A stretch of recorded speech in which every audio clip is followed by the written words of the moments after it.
First off, I'd like to congratulate Darius Slayton for the Walter Payton Man of the Year nominee. It's a pretty cool honor. He's a great teammate, great role model.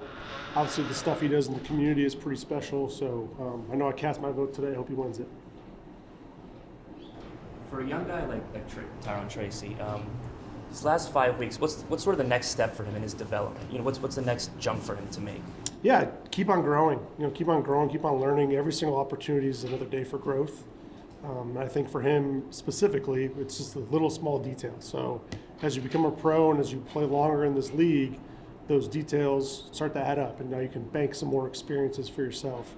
So I think for him, he's doing a lot of learning, a lot of growing, and he'll continue to get better. And I know Coach Thomas does a great job with him and really kind of reeling him in and kind of bring him back to the basics and detailing up all those fundamentals. What did you see? I was going to ask the same thing. What did you see from Drew on Sunday?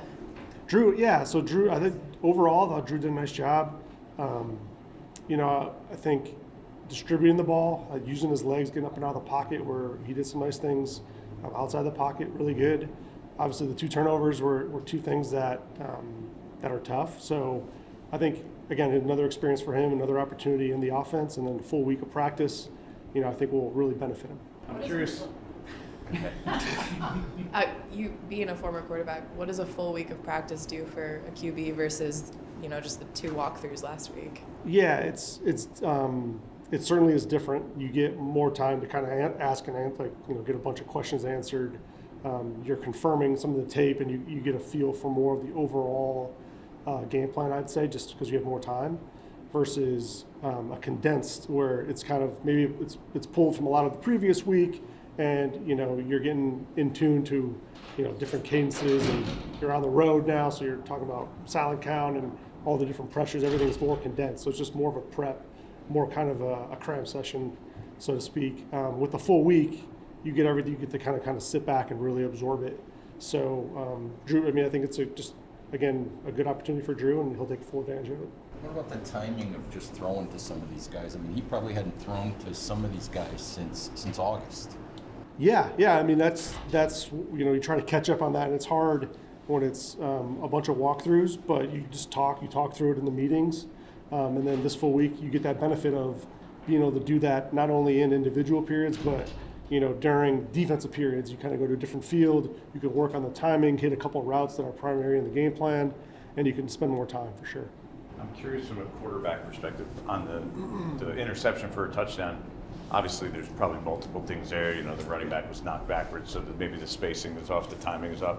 But from a quarterback perspective, what do you want your quarterback to do in that situation? Like, how could he avoid that? Obviously, it's a pretty good play they got. Yeah, I don't want to speak for Drew, and we've talked about it. We got it corrected. Football is so fluid, so it's not always how you plan it. You got to be able to adjust quickly. So, I think what happened, there was a pressure. The back tried to bluff him. He's looking to try to get the ball up and over the top of it. Guy makes a play on the ball, tips it up in the air. He catches it. He made a great play. We just get back, recoup, and get back on it. But from the quarterback position, you're looking at it, and when you evaluate it, like we're telling Drew, hey, if you can just lift it up a little bit higher, kind of just free throw it over the top of him, and then you got an opportunity. So, Drew knows that. It was a bang bang play, and the guy made a nice play on it. But yeah, that's kind of the fundamentals we talk about. With Slayton getting the Man of the Year nomination, just kind of what has he meant just as a leader in that receiving room? Obviously, Malik's had such a great year, but just what has he meant just being like a mentor to him and kind of having stability with the quarterbacks obviously changing?